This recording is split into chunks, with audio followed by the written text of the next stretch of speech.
Welcome, everybody. So happy you could join us today, Latinas in Tech Seattle, for our exciting webinar with Jaime Zepeda from LinkedIn. So I'm going to give Jaime a real quick intro.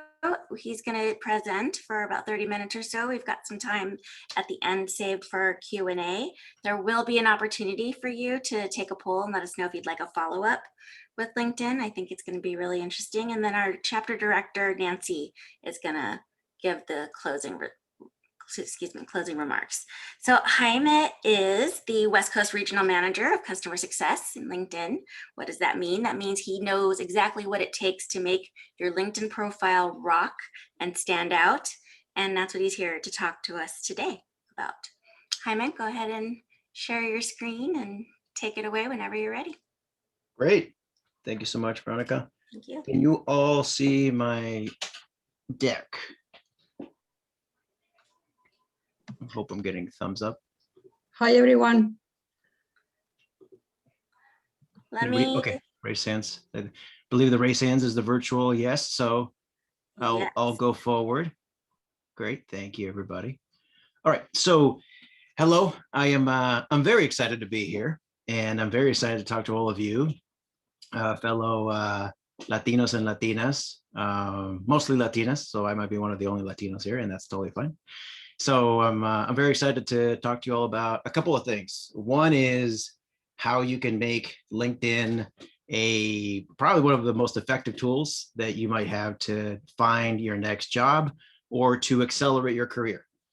And the other thing that I'm going to say, which is going to be sort of, we're going to stop midway through this, and I'm going to change decks because I'll go from speaking on behalf of LinkedIn to speaking just on behalf of myself, is some tips on how to land a job, especially during a really tough job market, right, that we're in right now, particularly in tech, and how to advance your career. Because I not only have been at LinkedIn for almost 2 years, but I've been leading teams and hiring people for over a decade, and used to work in an organization where we partnered with organizations how to create great workplaces, and part of that involved how do you hire great people. So I'll share some of that insight. That's just personal, so not official, but I think it'll be helpful. All right, so this is what we'll be talking about today on the LinkedIn side of things. Why LinkedIn? Why is it important to your career story? How do you use it? How do you use a LinkedIn profile to stand out? And what can you do in addition to having a great LinkedIn profile to increase your chances of finding the role that you want? All right, so why LinkedIn? Before I go into the next piece to show you the scope of the size of the network, just to make things interactive, how many people do you think are on LinkedIn? If you can chat that in, I believe the chat is open. How many people do you think? Now for reference, I think there's about 300 million people or so in the United States. And so to give you a sense of how many people you might think are on LinkedIn or have a LinkedIn profile. So let me see if there's like a chat coming in. All right, so 74 million, 900 million, 500 million, 300 million, 50 million. Okay, all right, good. So good guesses. Let me show you what that is in a second. Now, before I go into the actual number of people that we have on LinkedIn and all of the companies that are on LinkedIn, which is something that I'll highlight here because it's very important to your success, is the core message, the core value proposition of LinkedIn is to connect people to opportunity. Everything that you see on LinkedIn, everything that LinkedIn does, at the end of the day boils down to this mission statement of how do we connect people like all of you to an opportunity that will make you shine. All right, so how many people do we actually have? We have 740 million people on LinkedIn as members, and that grows every single day. I think we have about 2 members join LinkedIn every second. So every time that I say something, a couple of people have just jumped on to LinkedIn for the very first time. We also have 57 million companies, and these are companies that have a LinkedIn career LinkedIn page or company page. You might see these where they post updates on what it's like to work at that company, or different jobs that they're posting, or news on the company. They use that in various different ways. And so then those companies post roughly around 14 million jobs currently on LinkedIn. And those are the opportunities that are available to all of you, in addition to, you know, all the other opportunities that don't live on LinkedIn. So LinkedIn is not only a platform that you can be a member of, but it's also a place where companies post their jobs, just like they would do on Indeed or any other job board.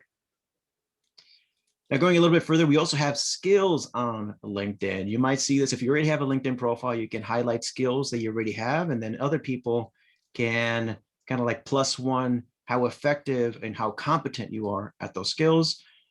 We have about 120,000 schools on LinkedIn.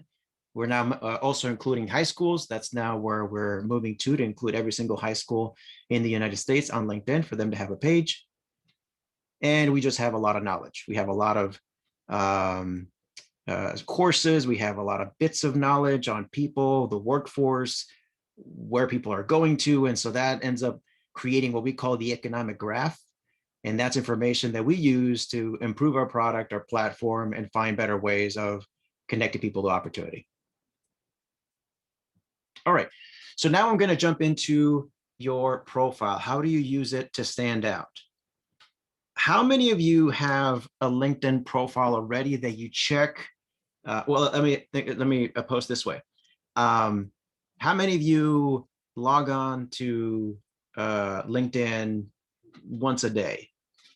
Let's see if we have like a couple of hands. Okay. How many of you log onto LinkedIn once a week? Okay, more. So I'm going to highlight a little bit after we talk about your profile, why it's really important for you to remember that at the end of the day, LinkedIn is a social media platform. People forget about that. People think like, oh, LinkedIn is where I put my resume or where I put my achievements or where I kind of connect with people. It's a social media platform. And I'll show you why in a second, why it's important for you to keep thinking about it in that way, because that'll help you be exposed to more people and more opportunity. But first, let's talk about the basics on your profile. Make sure that you have a photo. You don't want to be that person that has the gray silhouette. Nobody wants to talk to that person. No offense to anybody who's gray out there, but nobody wants to talk to a gray silhouette. So you want to put a photo that shows your beautiful face and reminds them that there's a human being on the other side of that profile. Not only because it looks good, but because it actually helps. As you can see here, it improves the opportunity that you have to connect with people, the views you get from other people, and any sort of messages that you might get. So make sure that you have a picture. People will ask also, like, what kind of picture would be a good picture? Just a picture of your face, or like just think of like, what would you put on a passport? That's probably a good picture. What would you put on a company page, you know, as a careers and the careers page of the organization you work for? That's a good picture. All right. Like don't take a selfie of you at Disneyland. That's not a good one. Now, one of the things that you're able to do now that's very new is you can record your name. So anybody who checks your profile and then wants to reach out to you and then eventually, hopefully, gets to talk to you, knows how to pronounce your name. I can tell you that this is immensely helpful for people like me who have a name that gets butchered every single day. I've been called many things that are not Jaime. I've been called Jamie. That's a popular one. I've been called Jaima. Been called Hyman actually one time, which doesn't make any sort of sense. And so this is very helpful for any of you who have a name that often doesn't get said very well. And so this is a feature, essentially. It's part of our feature set to make sure that we have real representation on LinkedIn, because not everybody's name or names aren't said the way that you might think, right? The other thing you want to do is you add your industry. Why? Because this makes it easier for recruiters to find you. There's a product that works on the other side of the LinkedIn platform that helps recruiters from companies find talent. And that's actually where my team sits. My team helps companies that buy that product from us. And it's called the recruiter platform, not a terribly innovative name, but it does the trick. And so then you have all these recruiters from all over the world typing in skills and industries and experience and locations that they're looking for, right? And so if you add, the more you add to your profile, the easier it is for recruiters to find you. And industry is one that often gets ignored. If you are working in the computer software industry or in retail or in hospitality, make sure that you point it out so it's easier for recruiters to find you. I think that's very recent as well. And unfortunately, it came about because of the pandemic, is that now you're easily able to show people, particularly recruiters, that you're open to work. Now, you may already have a job, or you may be open to finding a job, right? Because you don't have one right now. You're able to do that as part of your profile. And so next is a compelling summary. You have the summary spot here. And many people don't know what to do with it. They think like, well, is this kind of like a cover letter? Should I reveal very dark secrets about my life? Don't do either of those things. What you want to do is think of it as your elevator pitch. And this is a formula that I use for myself and the way that I have my summary. So if you look at my profile, you'll see this is I have 3 very small paragraphs. One paragraph says the work that I've done. The other paragraph talks about the work that I like to do or the work that I'm passionate about. And the final paragraph is a little bit about me. So like something personal about my family, what I like to do in my free time. That's all you need. Try to make it longer than 40 words. You don't want it to be too long, but give it enough where people get a sense of who you are, not just your experience. This is also a recent feature. It's called feature content. This would be if you have written something that you want to highlight, publish something, design something. There's a link to a video where you're speaking. There's a link to a commercial that you helped create, whatever that is that highlights it. Think of this as your portfolio. And you can embed this into your LinkedIn profile so people can automatically see what sort of work have you been up to. And so then the work experience. This is another one where people get a little bit tripped up because people think that this is like your resume. It's not like your resume. Like you don't want to think of this as your resume where you point out every single thing that you do or you've done in a role that you've been in. Think of this as sort of like your brag wall, right? In each one of your jobs, highlight 1 or 2 things that you're really proud that you did there, right? And that's what goes here. Don't talk about the things you did, like your responsibilities and tasks. Focus on your achievements. Focus on the things that you called your mom and dad about right after you did it. Like, that's the sort of stuff that you want to put here, because that's the right level of detail. You don't want to put too much. You'll be able to share that later, right, with the resume, but this is not for that. All right. Also, other things that you can add is volunteer experience. That's also very helpful because you volunteer. You threw yourself out there. You flex some muscles. You help some companies. You help some organizations. That's great to call out. And so this is the skill set piece that I talked about earlier. Let's say you're great at making beer mugs, right? And that's a skill set. So you want to say, I want to put it out there that I believe, from my experience, that I'm really good at making beer mugs. What then you could do is, and this might actually be perfect for this group, because you already have a whole bunch of people here that are thinking about the same thing, that are working on something very similar, to say, hey, network, if you and I have worked together on this before, if you and I have, made beer mugs together, I would love it if you went to my profile and gave me like a +1 on that, like a thumbs up.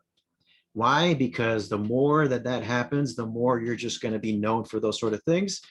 And then the way that the algorithm works on LinkedIn is it'll just like every so often ask someone that hey, how is Christine Woods around, beer mugs or anything like that?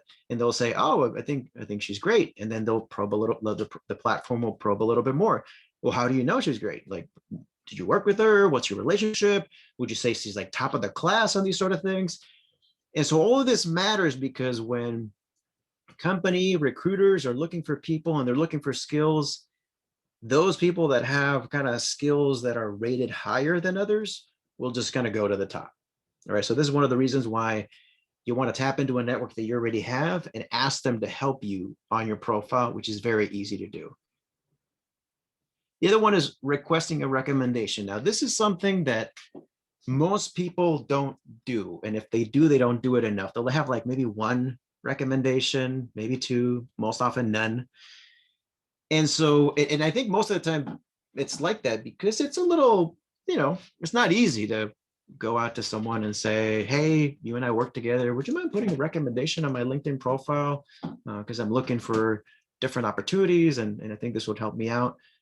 I can guarantee you that the vast majority of people will say, absolutely, what would you like me to speak to? And if you do that, and if they do that, and you put it here, then it's sort of like social proof, right? Because it goes from you saying and you sharing the things that you believe you're great at to now somebody else doing that, right? And somebody else putting their name out there and saying, oh, believe so-and-so that they're great at this because we work together. Here's my experience, right? So I would encourage you to just request recommendations as often as you can from people that you worked with or collaborated with in the past. And also people that you worked for, managers, and people that you managed. If you look at my profile, I've done both. And because it's important perspective, right? At least for me. All right. So I talked about the profile piece, which is very important. It's sort of like the building blocks. So what do you do once you have a pretty good LinkedIn profile? This is the social media side of it. Think of this as an opportunity for you to highlight your thought leadership. And you don't have to already be a thought leader to do that. You have experiences, you have life experiences, you have skills, you have passions, you have interests, you have things that you bump into. That's exactly what you should be sharing. Like, you don't have to be an Ariana Huffington to have something to say. That's what LinkedIn is trying to break out of. It's not just for you to share your resume, but it's for you to kind of speak your truth, share what's on your mind, share what you've learned, or ask questions of your community that then they can help you with. There's a couple of ways that you can do that. One is updates. So you can share updates just so you could share an update on Facebook or what's popular now, TikTok. I don't know how TikTok works too well, so maybe not TikTok. Facebook, right? So Facebook, you share an update, something that's on your mind, something that you bumped into, or a question that you might have, is the exact same thing for LinkedIn, right? Think of it that way. The more you share, the more people will bump into your profile, your experience, and the more that happens, the more that your network, right, that second degree gets to then bump into you, right? So if you post something and somebody in your network likes it or comments on it, then everybody in their network will get to see that, and they might see the person that they want to talk to or the person that they want to hire, which is you. So that's why you want to do that.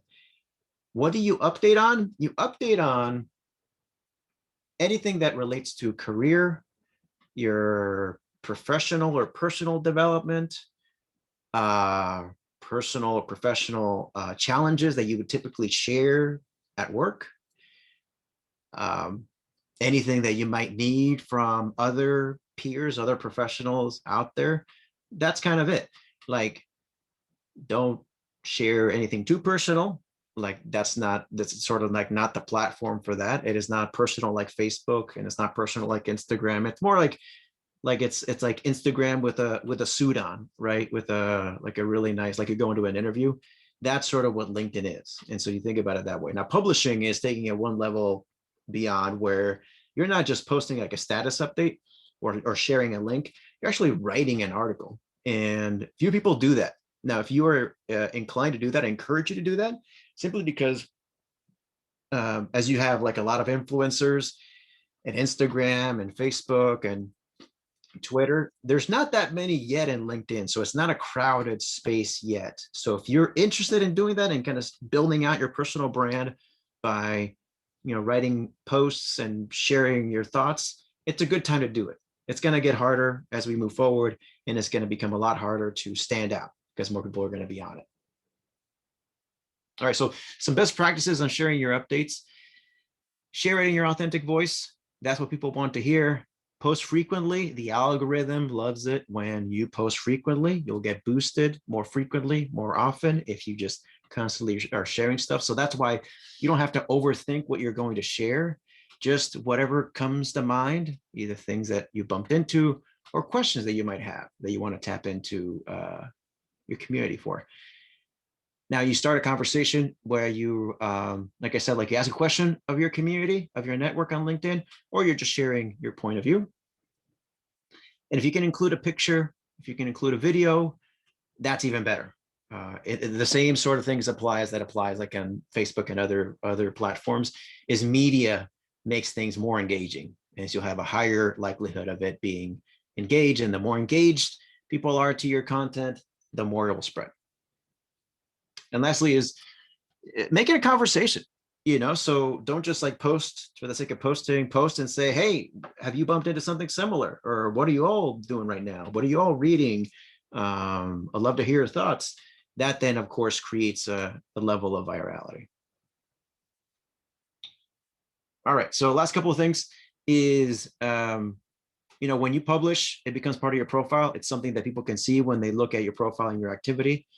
It gives you an opportunity to have your stuff shared to your network. And when your stuff is shared across the network, people then are able to go to your profile. So I promise you this, if you post something today that gets even a few likes and comments, you will notice that by tomorrow, you'll have many more people viewing your profile than they are right now. Guaranteed.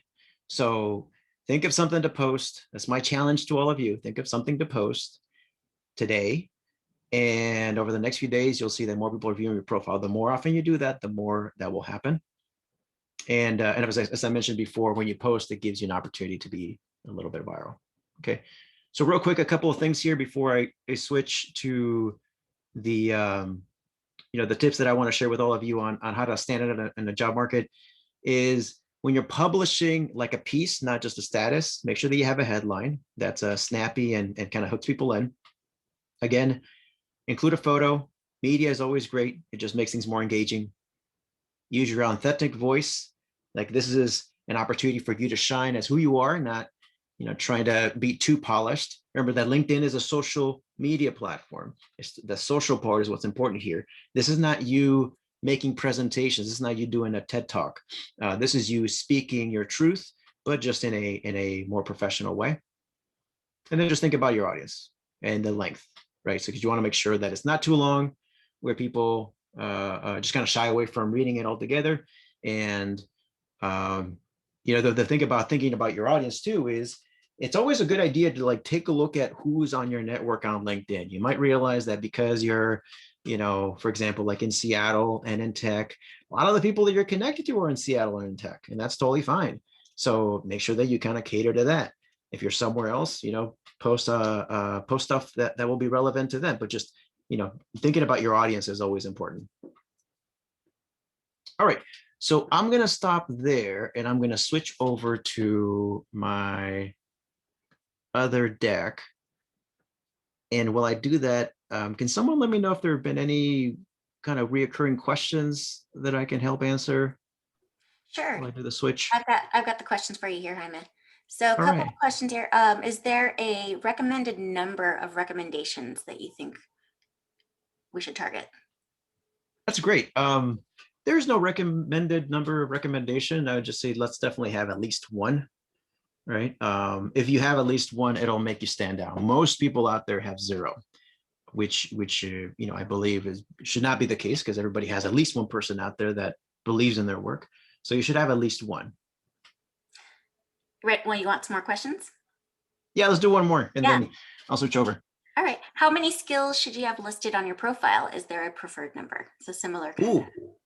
Yeah, that's a good one. So you can have as many as you want. However, And I encourage you to do that with, well, let me just give you the first part first, is you can only highlight 3 skills at a time at the top, right? So if you go to someone's profile, you'll see that only 3 skills show up at the top. You can expand it and you can see the rest of the skills, but only 3 show up at the top. And that's because that person has intentionally picked those 3 skills to show up on their profile above the fold, essentially.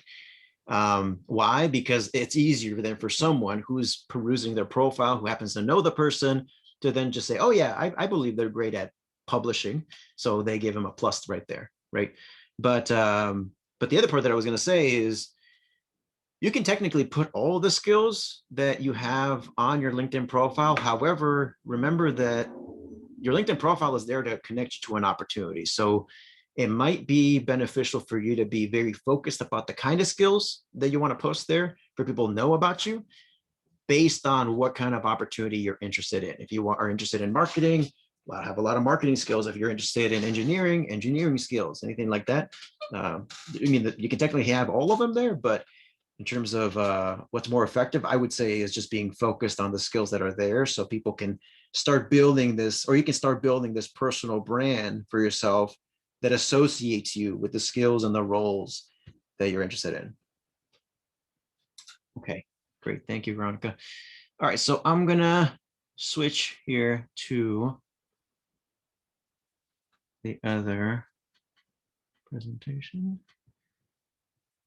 Okay, so as I mentioned, this is now me speaking on behalf of Jaime Raul Cepeda. This is no longer me speaking on behalf of LinkedIn.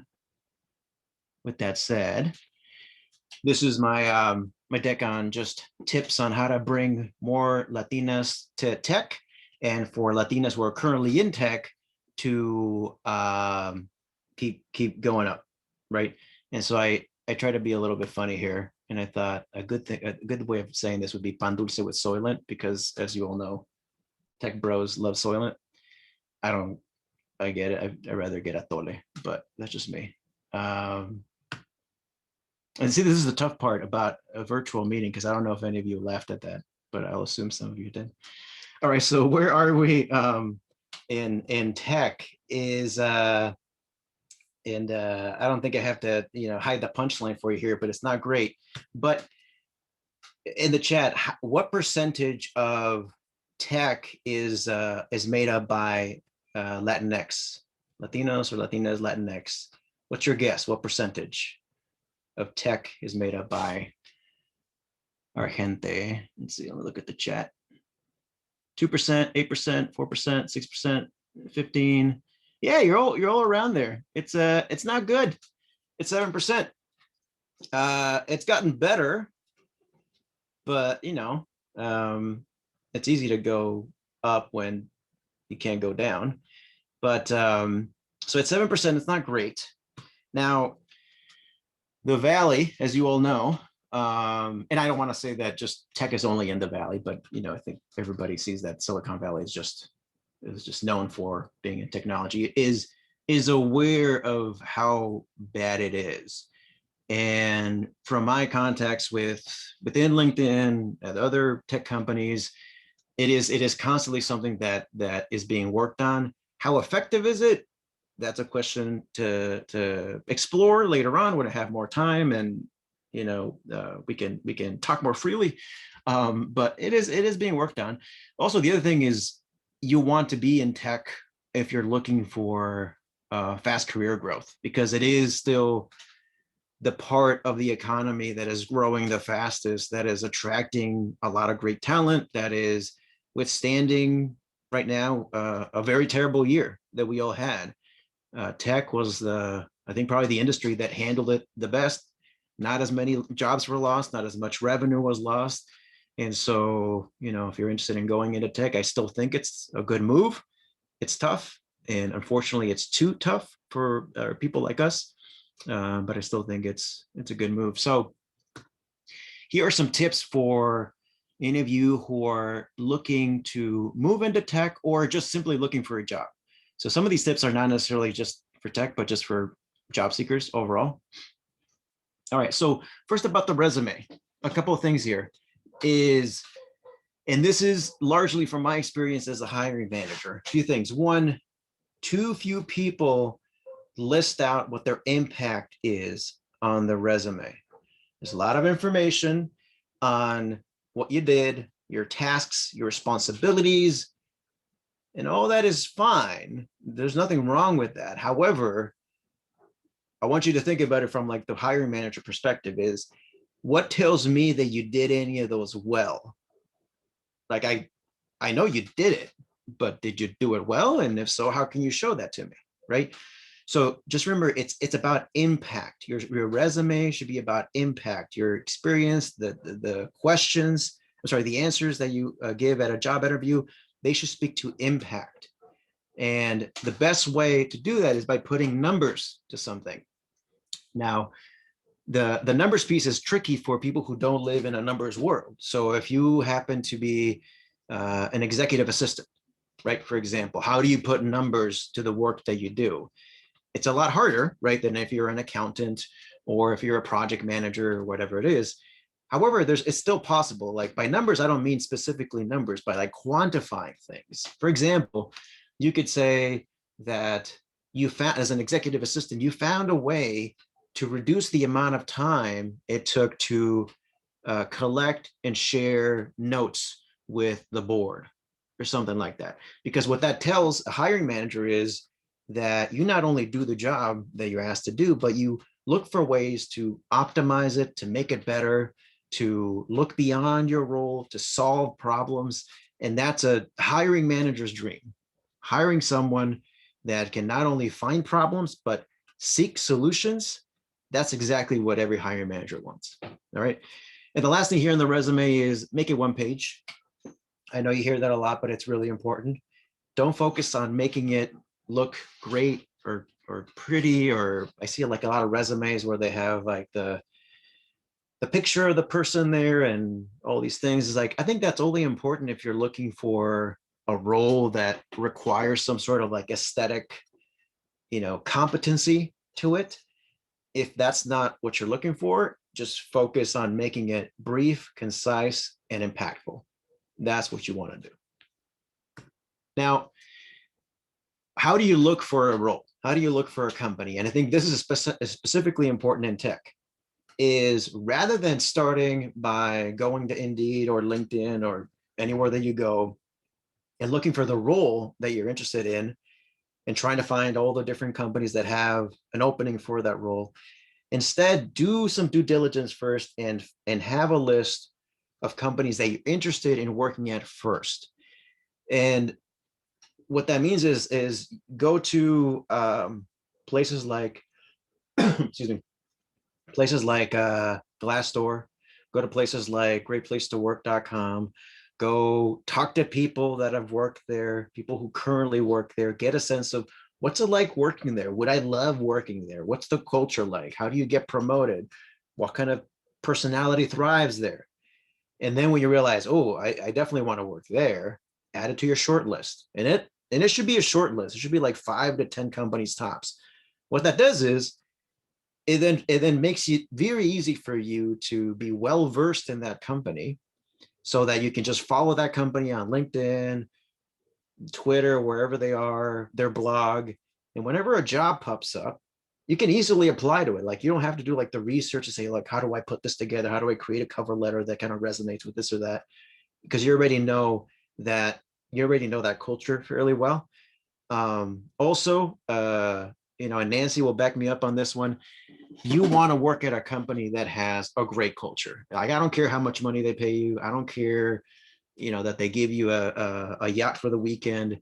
It will not help you feel miserable or any less miserable if the culture is awful. And I've worked at very bad companies and I've worked at very good companies, and it's incomparable. Okay, so you want to work at a place that you'll actually enjoy working at. And that's why that due diligence is very, very helpful. And this is the sad, depressing part of the presentation, where tech is a club. And for all of you out there who are not currently in tech, you realize this. And for all those of you who are in tech like me, I mean, let's be honest, it is a club. So a little short story. I was looking at LinkedIn for some time. I wanted to get a LinkedIn to some time. I also was interested, in places like Airbnb and all that. And so I applied to these places for a couple of years. I could try to get in for a couple of years. Had no luck whatsoever. All of a sudden I got lucky and a role opened up. I did fairly well. Manager liked me. Great, you're on board. What happens literally 3 weeks after I started LinkedIn? I get an email from Google and I get an email from Facebook. The recruiters are saying, hey, we noticed your oh, funny enough, when I said Google, my Android phone picked that up. They're probably sending it to the mothership. They said, hey, we noticed your profile. I think you'd be a great fit for, so that's what it is. It's a club, unfortunately. So what does that mean for you? It means you may have to expand your list beyond the 1 to 2 tech companies that you're interested in, unfortunately, especially if they're very competitive companies. If a lot of people are trying to get there, it's going to be hard. So one way you can do this is by looking at your second tier, right? So remember that list of short lists from 5 to 10? Think of it as like when you're applying to college. You had your stretch, you had your reach, and you had your safe schools, right? Think of it the same way. Like if your reach is not clicking, then you might have to start, your journey in tech in your safe schools or your safe companies, and then move your way over. I can assure you that as soon as you're in, you're going to have numerous opportunities come at you that previously did not come at you. No, for no other reason than because you're in the club. You're the exact same person, exact same skill set, but now they see you. All right, so this one is one specifically for where we are right now, which is a recession. You want to talk about the company's money. It's all about their money. And again, remember, this is the depressing part of the presentation. Your skill set is great. Make sure you highlight that. Your experiences are great. Your achievements are great. If you're not talking about their money somewhere in your resume or interview, unfortunately, you're not going to get hired. Because right now, every single company right now is thinking about how do I maximize the money coming in and how do I minimize the money going out? Because every company in some way is bleeding money. So again, this goes back into quantifying. Like, how can you show that you helped bring in revenue, increase sales, increase productivity, something like that? And how can you show that you've decreased cost, decreased time to value, decreased number of people needed for a particular task? All that is money, and all that will make you stand out when everybody else is only talking about their achievements and their skill set, which is very important. But at the end of the day, it's not as important as money. Okay. All right. And last thing is make sure that you use your network. We did a study at LinkedIn following people who applied through the platform. So not that they applied to work at LinkedIn, but that they used, they applied through the jobs listed on LinkedIn, to say, okay, let's follow the people that applied on their own. They submitted an application, a resume, and they sent it to the HR at abccompany.com email or through the application system. And then let's follow people who use a referral. I'm sure that you can see you can tell what the punchline is. The referral ones did a whole lot better in getting their job. However, we were surprised about how much better they did. They were 9 times more likely to get the job from a referral. And so my message to you is, all that time you're spending researching a role in a company and all that, spend a good chunk of that time connecting with people at the company that you want to work at. Make connections on LinkedIn, find some second degree connection that they can introduce you to them. Find a reason of just sending them an email and connecting, because I can assure you that those 5 to 10 minutes that it took you to connect to someone that works at the company you want to work at is going to give you a much higher rate of return than if you just send out 10, 20 applications to companies. It's just not even comparable. All right. And the other thing is that you want to set up job alerts on LinkedIn. This is because if you are one of the early applicants to a job, I don't remember the exact percentage, but you're much more likely of getting the job. And of course, at the very least, getting an interview than if you are applying when 60 other people have already applied. So you want to get there as quickly as you can. All right. So real quick, tips on how to make a splash once you're already in an organization. And again, this is just from my experience as a hiring manager that has sponsored and supported a lot of people to get promotions and grow. So you want to have different co-pilots with you along the way. Now, let me know if you don't know what a sponsor is, and we can talk about that in the Q&A. These are very important people because they are people that vouch on your behalf inside of an organization and can open or close doors for you. If you have someone who is typically at least one level above you or more that can speak on behalf of you in a room that you might not be in, super important to have.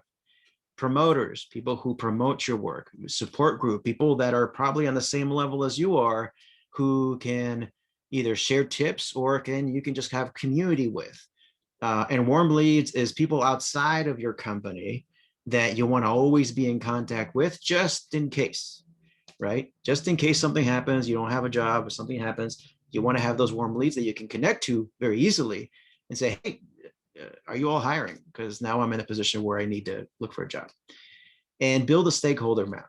If you don't know what that is, you can feel free to send me an email and I can share a template with you. It's essentially just like a map that puts all the people that are important to you, to your career growth in a map and tells you, should you be informing them every now and then or every day? Or do they have a lot of influence or a little bit of influence in your career path? And when you have all those in a map, it makes it a lot easier for you to know who to connect to, when, and in what way. Okay.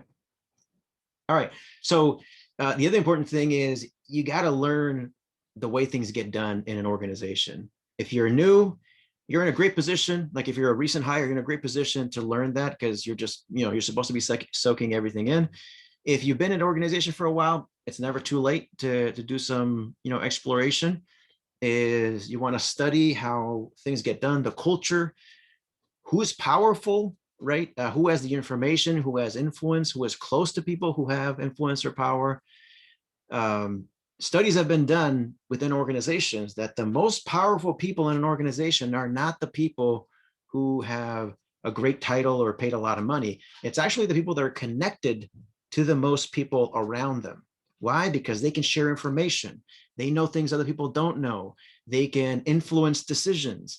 They can be close to power in a way, right? So you want to make sure that either you are that person by connecting with as many people as possible, or that you're connected to that person so you can be connected to them. All right, and then this one is a little counterintuitive, is if you want to get a role, don't focus on the role. Okay, so don't focus on the role, focus on the skills, because the skills are within your control. The skills to develop for that role are within your control. You can actually create a plan on how to build up these skills. The role is not within your control. The role could pop up in the organization that you're a part of. It could not. It could pop up in a month. It could pop up in 6 months, in a year. It could never pop up. It could pop up in a different company. And you're over here like trying to make it happen in this company, but then this other company has a role that's exactly what you want and you're not ready for it. So focus on the skills and the experience that you need, create a plan for that, how you're going to build them. And also look back. Have you already done those skills in some way that you may have not realized? Like there's a lot of people that unfortunately focus too much on the work when they're looking for skills. You also have flex your skills in your community, at your church, with your family, doing volunteer work. That's still important. And as soon as you start looking at it from that point, like, let me look for skills rather than the role, you'll find that you're more qualified than you already are. Also, I'll share that, and this is because, this is Latinas in tech, not Latinos in tech, is, I think it was men will apply to jobs where they're 70% qualified for it. I don't know if you've already heard this, right? 70%. Women will only apply to jobs where they're 100% qualified for it. And that sucks, right? I'll just tell you that sucks. I think it's it speaks to a lot of things. But just remember that you are more qualified than you think you are, right? And you're a better candidate for the role than you think you are. Why? Because you have a lot of mediocre men applying for it. That's probably the case. You have a lot of mediocre men applying for the job that you're looking for. And if you look for your skills, and if you look at your experience, you realize that you've done the work in the past in some way and are more qualified than you believe you are. All right. So that's all I got. Again, feel free to connect with me on LinkedIn. Happy to chat more. Happy to connect you. If you end up finding a job on LinkedIn that you want me to refer you to, happy to do that. And I'll stop sharing so I can answer any questions you might have. Thank you, Jaime. Everybody wants you to know your presentation is fantastic. Everybody's loving it. We've got lots of questions here. Before I start getting them over to you, I wanted to tell the attendees that we do have a poll. There is a possibility for some LinkedIn follow-up. So if you would be interested, please answer the poll. And I think Erica's going to put it in the chat. Let me know when you see it. If you don't see it in a couple minutes, I'm sure you'll see it a couple more. So let's see. And then remember, you can still add questions to the Q&A. You can upvote questions. So we make sure we get to the most popular questions as possible. So top question here. Oh, it's a good one, Jaime. How do you get into the club if you don't have a traditional background? I love this question. If you don't have a traditional, like you haven't been in tech? I think that is the question. That's one near and dear to my heart, honestly, because I don't have a tech background and I do work in tech. Oh, I see. So, well, if you don't have a tech background, like fingers a keyboard tech, I don't think you need one. Remember that tech is not just made out of tech. Sales is in tech. Customer success is in tech. Marketing is in tech. HR is in tech. Accounting is in tech. So just want to dispel that idea that you need to have a computer science degree from Carnegie Mellon in order to be able to apply to a place, to a tech place.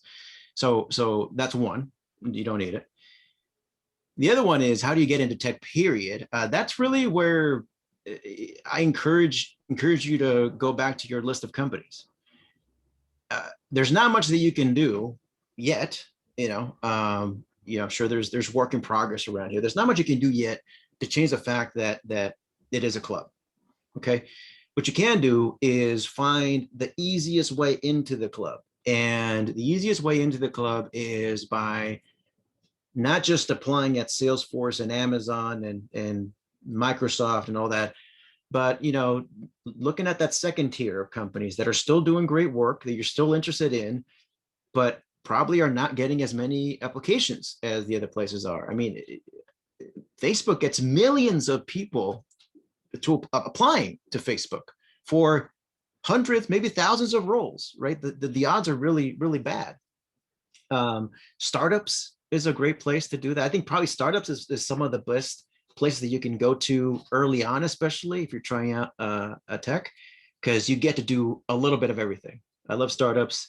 I love small companies, medium-sized companies. So I'd say that's probably your best bet. The other one is connections. Get connections in tech. So you don't have to be in tech to be connected to tech. That's where LinkedIn is a great kind of like equalizer, is you can connect to companies that you're interested in by connecting with people that work at those companies. And then they can be that in that helps you through a referral, or just by kind of letting you know more people there. And like the way that I got into LinkedIn was partially because I knew someone that I went to college with that worked at LinkedIn.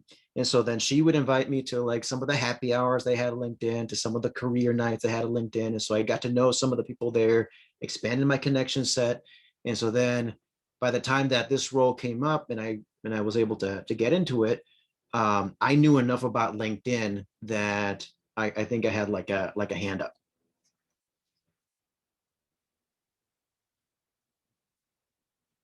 Sorry, I was muted. Next question. All right. What is your suggestion for those of us who are in middle management, who are aiming for senior leadership roles? What could make us stand out? So for senior management is elevate the stories of the people on your team, because if they are successful, that means you're doing a good job. And keep asking your boss, how can you make their job easier? Middle management is tough because you're sandwiched in the middle, right? You have managers potentially below you, and then you have managers above you.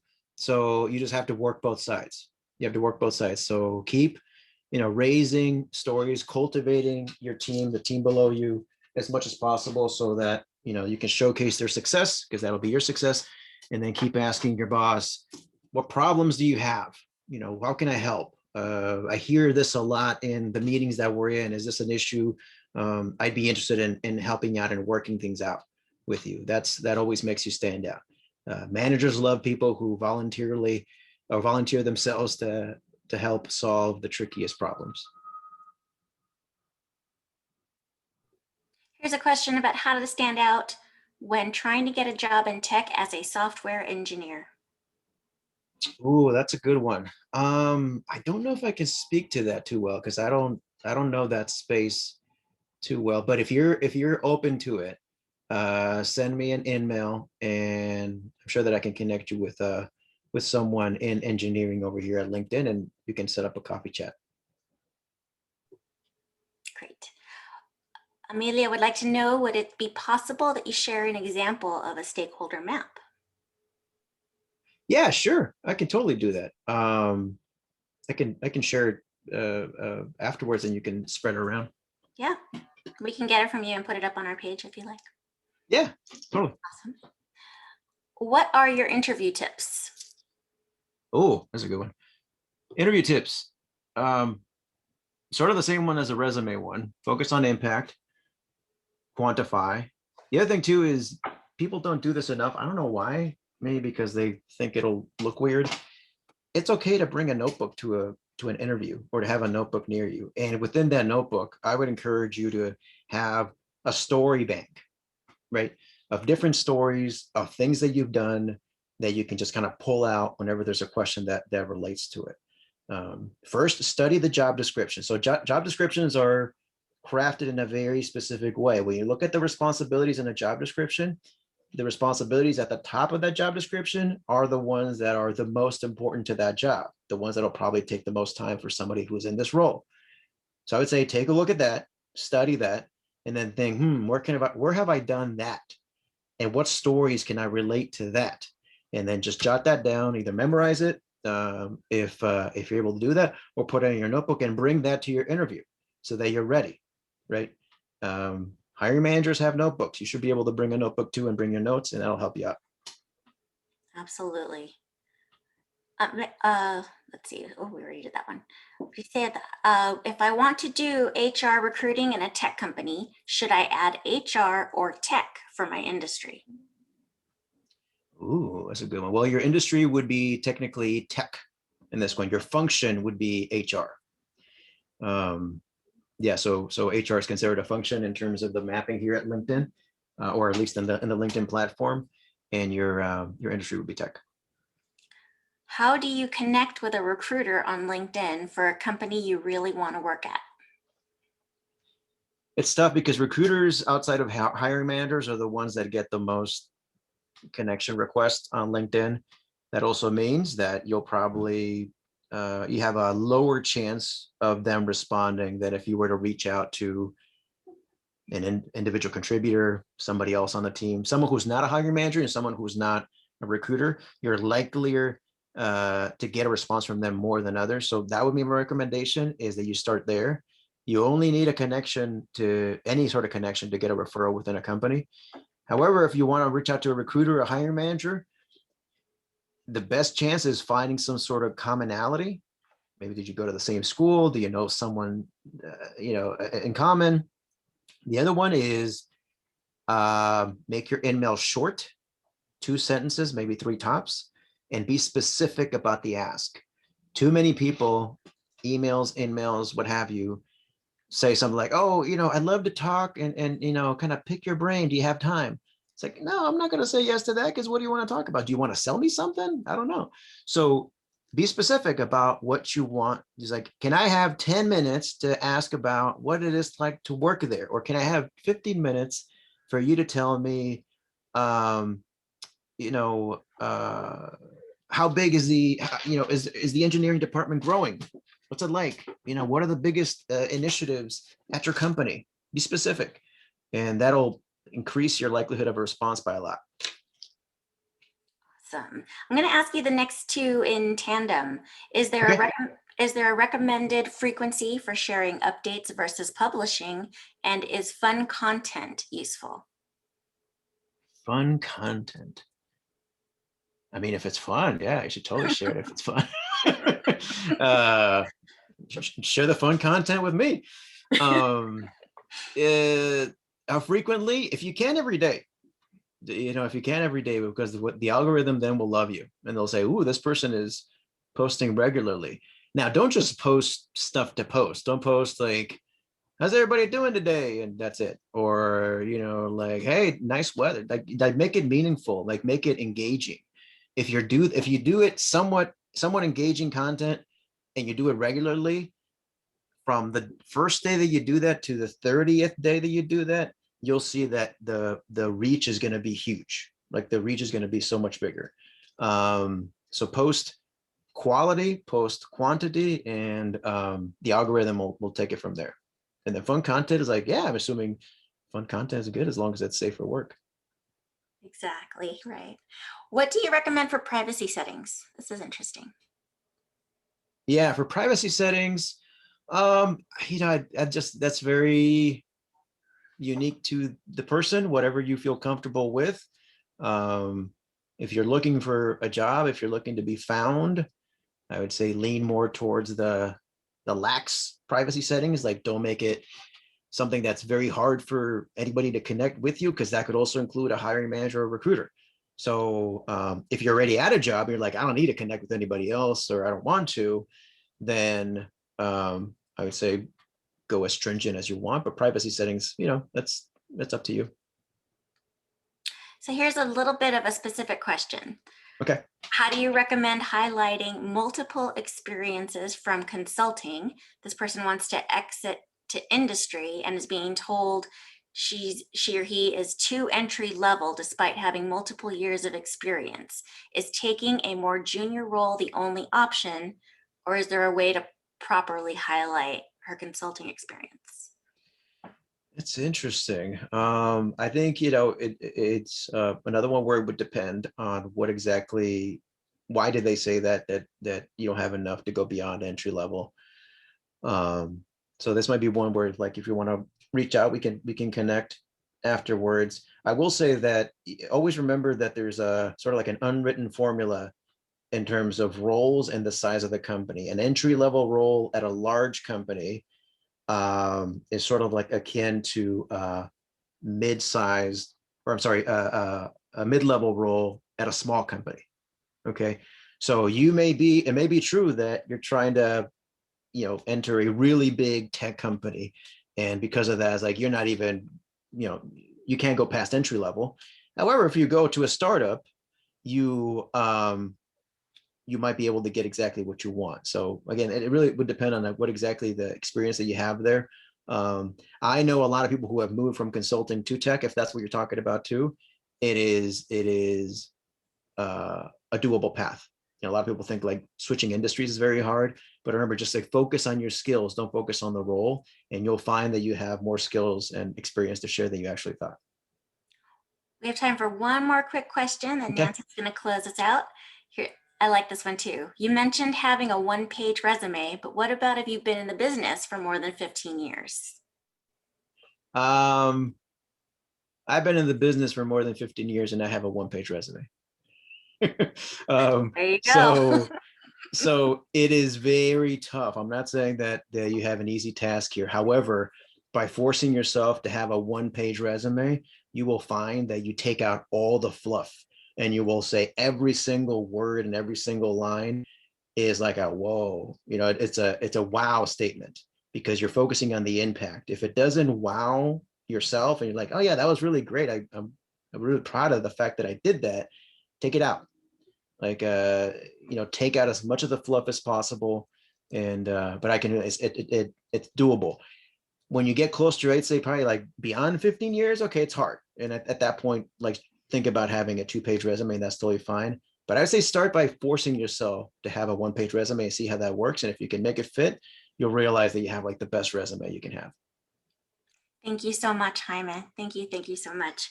We look forward to following up with you on our LinkedIn page. And Nancy, our chapter director, is going to close us out.